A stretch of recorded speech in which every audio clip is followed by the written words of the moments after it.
Praise the Lord. உபாகமம் 29ஆம் அதிகாரம் 29ஆம் வசனம். மறைவானவைகள் நம்முடைய தேவனாகிய கர்த்தருக்கே உரியவைகள், வெளிப்படுத்தப்பட்டவைகளோ இந்த நியாயப்பிரமாணத்தின் வார்த்தைகளின்படியெல்லாம் செய்யும்படிக்கு நமக்கும் நம்முடைய பிள்ளைகளுக்கும் என்றென்றைக்கும் உரியவைகள் என்று கூறப்பட்டுள்ளது. மறைவானவைகள்னால் என்ன?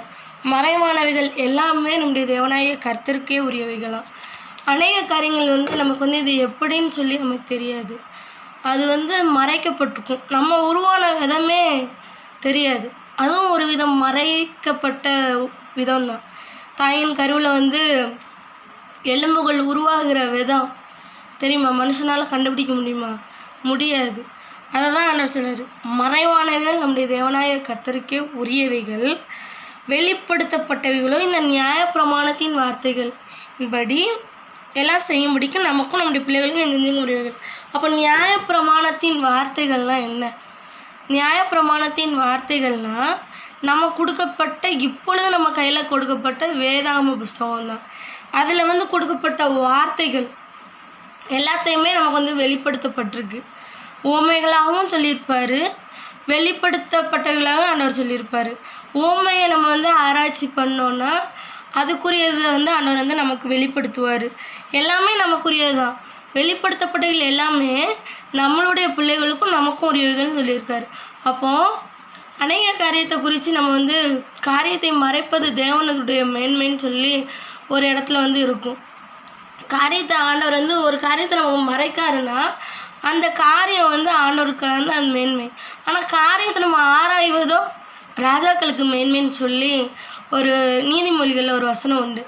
அதான் ஆண்டவர் சொல்கிறாரு, அவர் மறைக்கிறது அவருக்கு மேன்மைன்னா நம்ம அதை ஆராய்ச்சி பார்க்குறது ராஜாக்களுக்கு மேன்மைன்னா நம்ம ராஜாத்திகளாக நம்ம இருக்கும்போது என்ன பண்ணணும்?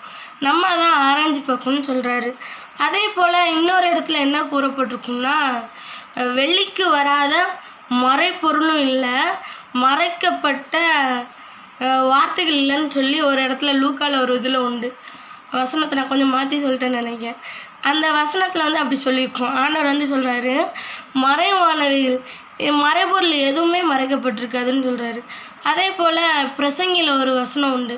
என்ன இருக்குன்னா, எல்லாமே பழசாக இருந்தாலும் ஃபஸ்ட் அதிகாரத்தில் இருக்கும். பழசுன்னு சொல்லி இருந்தது எல்லாமே அது நம்மளுடைய காலத்தில் அது புதுசாக மாதிரி வந்துக்கிட்டே இருக்குன்னு சொல்லி கூறப்பட்டிருக்கும். பிரசங்கி 1ஆம் அதிகாரத்தில் சொல்லியிருக்கும். பிரசங்கி 1ஆம் அதிகாரத்தில் என்ன கூறியிருக்குன்னா, முன் இருந்தவைகளை பற்றி ஞாபகம் இல்லை, அப்படியே பின்வரும் காரியங்களை பற்றியும் இனிமேல் இருப்பவர்களுக்கு என்ன இருக்காது? ஞாபகம் இராது சொல்கிறாரு. வானத்தின் கீழ் நடப்பது எல்லாவற்றையும் என்ன பண்ணுறாருன்னா ஞானமாக விசாரித்து ஆராய்ச்சி செய்கிறார் அந்த இது பிரசங்கி.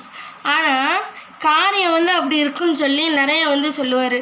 அதே போல் பிரசங்கி 1:9 என்ன சொல்லியிருக்குன்னா, முன் இருந்ததே இனிமேலும் இருக்கும், முன் செய்யப்பட்டதே பின்னும் செய்யப்படும், சூரியனுக்கு கீழே என்ன இருக்குதுன்னா நூதனமானது எதுவுமே இல்லைன்னு சொல்லி ஆண்டவர் கூறுகிறார். அப்போது எல்லாமே நூதனமானது எதுவும் கிடையாது. மரமானவைகள் ஆண்டவருக்கு அது ஆண்டவருக்குரியது. ஆனால் வெளிப்படுத்தப்பட்டவைகளை நம்ம பார்க்கலாம். அது நமக்கும் நம்முடைய பிள்ளைகளுக்கு உரியவைகள். மறைவானவைகளை நம்ம ஆராய்ச்சி பண்ணி அதை கண்டுபிடிக்க முயலலாம்.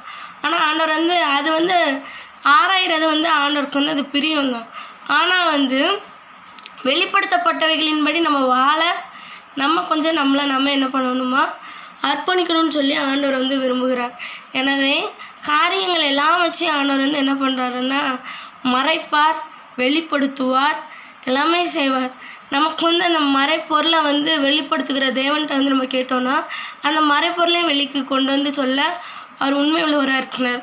ஒரே ஒரு இதில் என்னென்னா, தானியேல் என்ன பண்ணுவார், சொப்பனம் காண்கிற ராஜா நேபுகாத் நேச்சார் ராஜாங்கிறது, நேபுகாத் நேச்சார் ராஜா தான் என்ன பண்ணுவார், சொப்பனம் காண்பார்.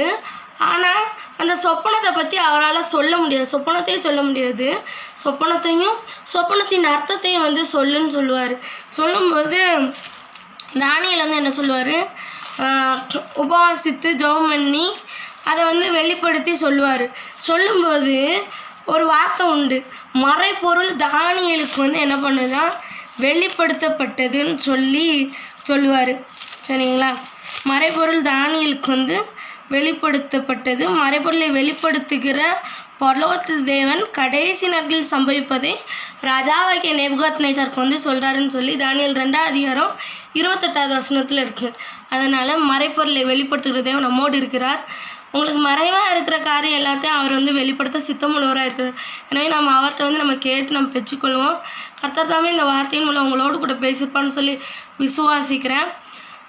கர்த்தர் தாமே உங்களை ஆசீர்வதிப்பாராக. God bless you. தேங்க்யூ.